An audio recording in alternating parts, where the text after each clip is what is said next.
becoming a U.S. citizen? Yeah. Yay. Okay. Which some people in our audience have experience with. But if you're not a U.S. citizen and you want to become one, what do? How do you become one? This is what we need to learn. Oh, you all know. Okay. Mary. Naturalization? Naturalization is that process, but like, okay, I'm here from another country. I want to be American. What do I have to do? You're not really allowed to answer because you know all the answers. Callie. You take a test Yes. on the that is part of it. history of where you want to be. True. So I just show up and take the test.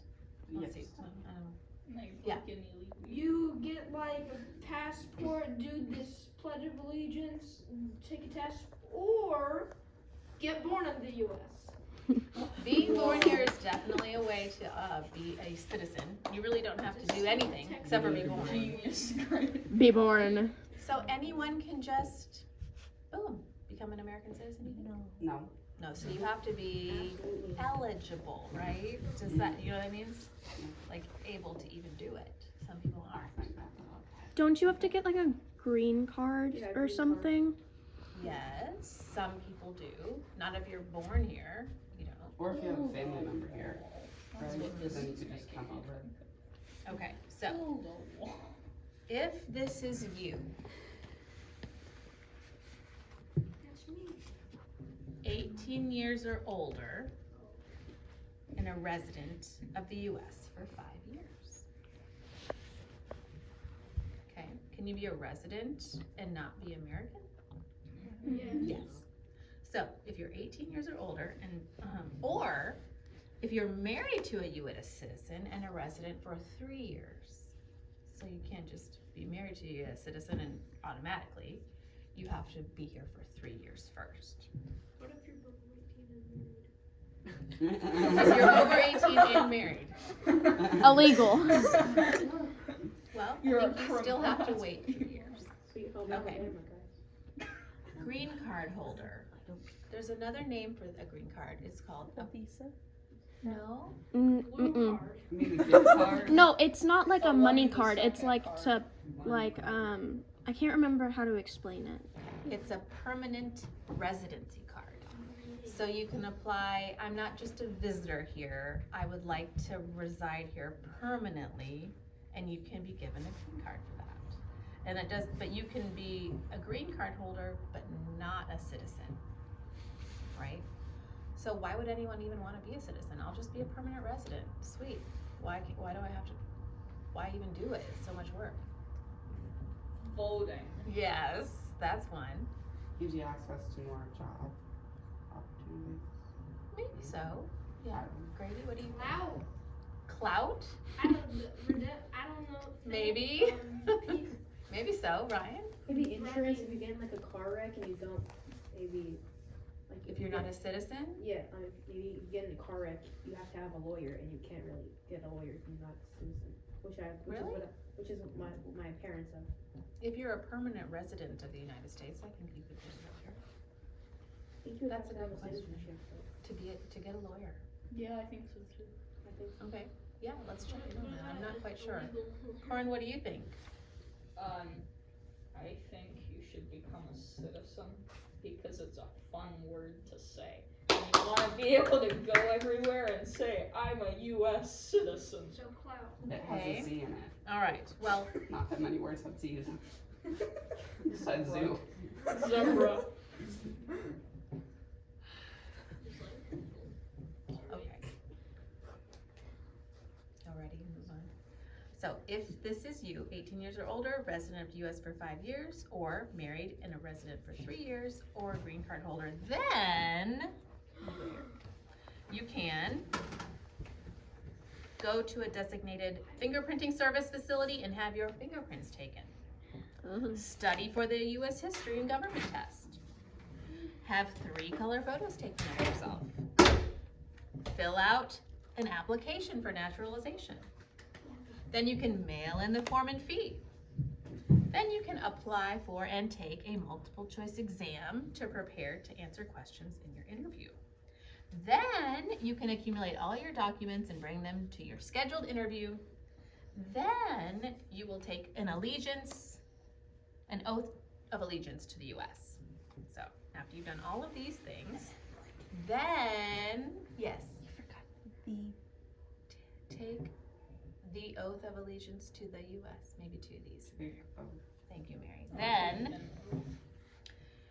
you can bring in immediate family members from other countries. Bring them over. You can travel freely with your U.S. passport. That is a benefit. The U.S. passport is strong. And you can vote. Also on here, you will get a social security number, and you can take part in the benefits of being a citizen by having social security when you're older, getting money to take care of yourself when you're older. Yes. Technically, wouldn't somebody who became a U.S. citizen without, like, and wasn't born a U.S. citizen, would be more loyal to the U.S. because they took an oath of allegiance? But somebody who was born a U.S. citizen could just betray their country and they'd be fine. Oh. That's an interesting point. I think sometimes people who've done all of this might be more appreciative of their country and their citizenship than those of us who take it for granted because we just get it for free, you know? Like what other I people think are maybe. experiencing in Good other point. countries. Huh? You don't know what other people are experiencing in other countries, because people have a lot of reasons to come here, because their country, it could be government forcing them out. It could be a lot of things that they have to come here. Except for the people who do know. Does anyone remember the term, if the government is bad in your country and so you have to leave? The desire for anarchy. Push factor. Right. Yeah. Okay, Mary, comment. My great grandmother was like that when she migrated from England. Migrated south. Yeah, migrated is a different one. She always like kind of bragged about how she knew way more about the U.S. Constitution than any like natural born citizen of the U.S. because she had to study for the test when she moved. So she like knew way more than like I would or anybody That's who's interesting. from the U.S. Yeah, Noah. So I have an example of a pull factor, which I think is, if I'm not wrong, is a reason you would want to go somewhere. Yeah. So I can't remember which country it's in, but there's a town that has for 12 years had a cat as its mayor, and apparently That's a pretty good it's pull the factor. best. And they have said in their news articles, he's the best mayor we've ever had. He doesn't raise our taxes. There's not much there's not much inflation. Interesting. So- Well, I do feel like there's few people in I this feel like I would want to room who move might go there. there. Yeah, I want to migrate. I would. I would want to move there. Are you finished, Noah? Yeah. Okay. Yeah, sir. I do want to say, naturalization is a very big key part in this lesson. So. Thank you for that, yes, sir.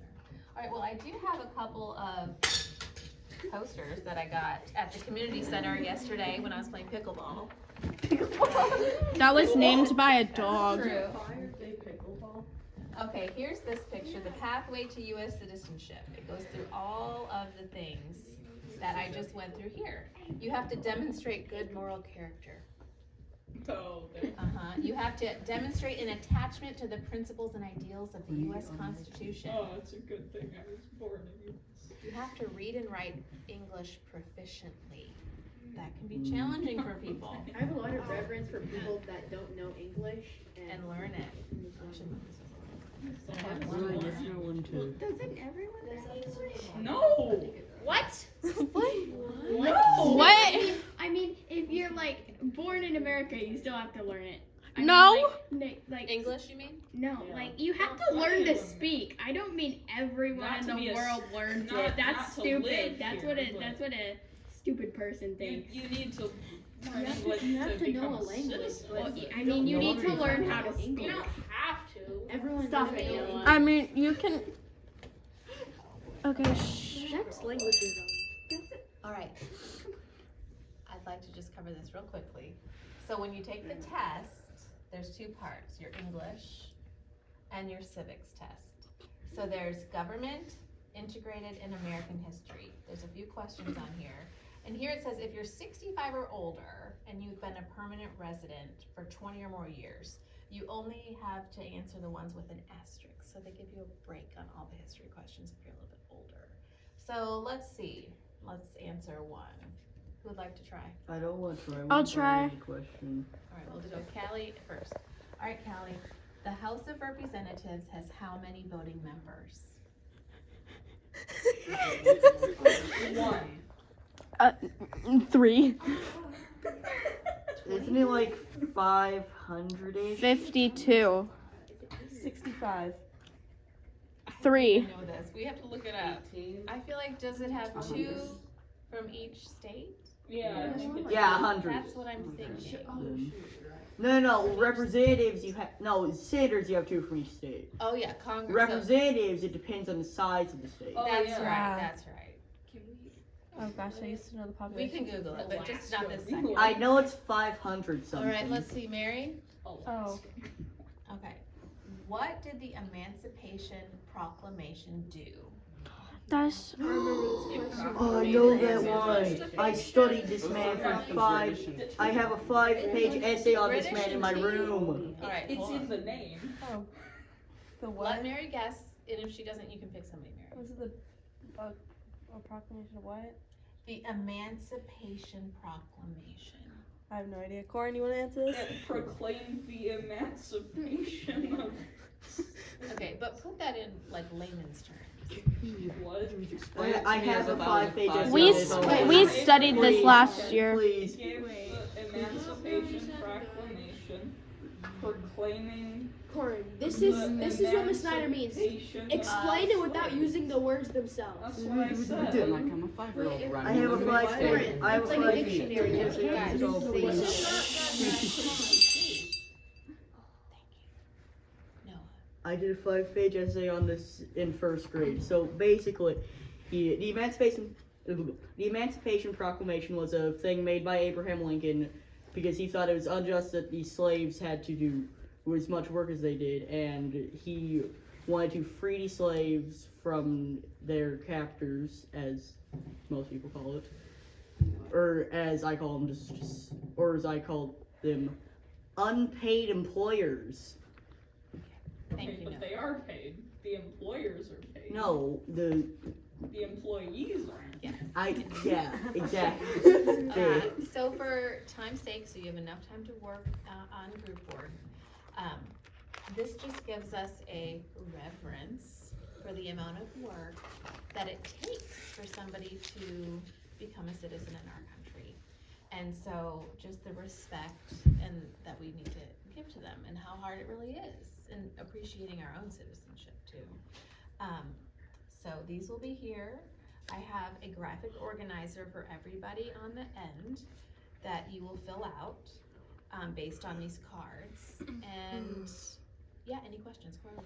I need a stronger reverence for these people now, and I know that word is out, but I'm still using it. Right? I think so too. Wait, that word is out. Yeah. Yeah. Dang it. Yes, sir. So I wonder what the nationality is of the most people that have migrated to the U.S. I'm pretty sure it says over there, so I might go read that. Is that a marble? That'd be fun. Okay, any other questions or comments? Yes, Bentley. So this might be a stupid question, but why exactly would the U.S. government want to limit the immigrants migrating to the U.S.? What's the point of making them go through all these tests and everything? That's a very I good think question. like trust and No. That's why you say There's it. many other reasons Guys as in well. the U.S. that were born in the U.S. Oh boy. I wonder if immigrants Noah? have a certain So ethnicity. one of the reasons is we don't want a ton of overpopulation, and this was something that happened in China where it wasn't immigration, but there were such big families that now they have to limit how many children people are allowed to have. So we're trying to make sure that we don't become overpopulated, and so we're making sure that it isn't a super large amount of people just flooding in. Okay, Corin. Overpopulation is one reason, and also second, if there weren't any regulations, you could just have a bunch of people coming to America, like I'm gonna go commit mass murder. And That's what a lot of people do that are born in America. Exactly. I don't I'd say really think most it matters about your ethnicity or race either. It just matters that you just have to do it. Yeah, to make sure that you really want to be here and that you're not here to just take advantage of our opportunities. And I think sometimes some of it's fear, I do think some of it's fear of, you know, too many different people from different places. And I think it's a lot of mixed Sabotage. reasons, but that's a very good question. Something to look into more, Corin. the basic system isn't fear-born. It's when extra unnecessary regulations are being put in place that it's fear-born. Like, I don't know, build a wall. Well, you mean how Trump tried to build a massive wall between Mexico and Like us, that and then alone, forgot that vaccine plane law. and forgot that planes existed? Oh my God, stop guys. But can we have any kind of compassion? Look at this process. It's so long, right? And hard. And you fill out an application and then some people have to wait years and years to even get a chance. So if your family is really suffering, can you blame them for wanting to come to a safer place? I mean, it's very complex, right? It's hard to just black and white judge somebody for decisions they make. It's a challenge. Coralie? I think it was pretty obvious to everyone, but like the whole 5 years thing, they need to know that you like really actually want to stay that bad and are just gonna come in immediately, do everything, which you couldn't immediately do everything still, but like you're not just gonna finish it and then decide you want to leave. Mm-hmm. That's a good point, Corin. Family has friends who live in Australia who have a dual citizenship. They're American and Australian citizens, but I think they were born American citizens. So I wonder if they were Australian, like if they weren't born American citizens, would they have been able to do that dual citizenship? Wait, is this kind of like Because they live in Australia. Maybe if they went through the process of naturalization, they could. Okay, last comment, that way you can do your group work. Yeah. So I feel like for some people it's like really hard because for me, like my family, we had my grandma that was here before us, and she has some friends that helped us with the migration and all that. But then like it was already hard enough when we had help. Imagine the people that don't have any help. They just went there by themselves with no help. Like I just feel bad. It's really hard. Yeah. So we're lucky to be here. But does anyone have any questions on what they need to do next? Yes. I was just wondering, are we filling out draft orders or now, or? You can do it whenever you have time. It doesn't have to be now. I'd really like you to work on your presentations about the waves of migration to have that ready for Thursday. I have a different kind of question. Is this the same is it the same process for every place? Like, I don't know the answer to that, No. but I know each country probably has its own process. Similar, not They probably have some sort of naturalization process. It'll be most interesting of to them know. will probably have a less complicated system. Maybe. Because the whole we've had a lot U.S. of history citizenship with is a lot more, like, it matters a lot more.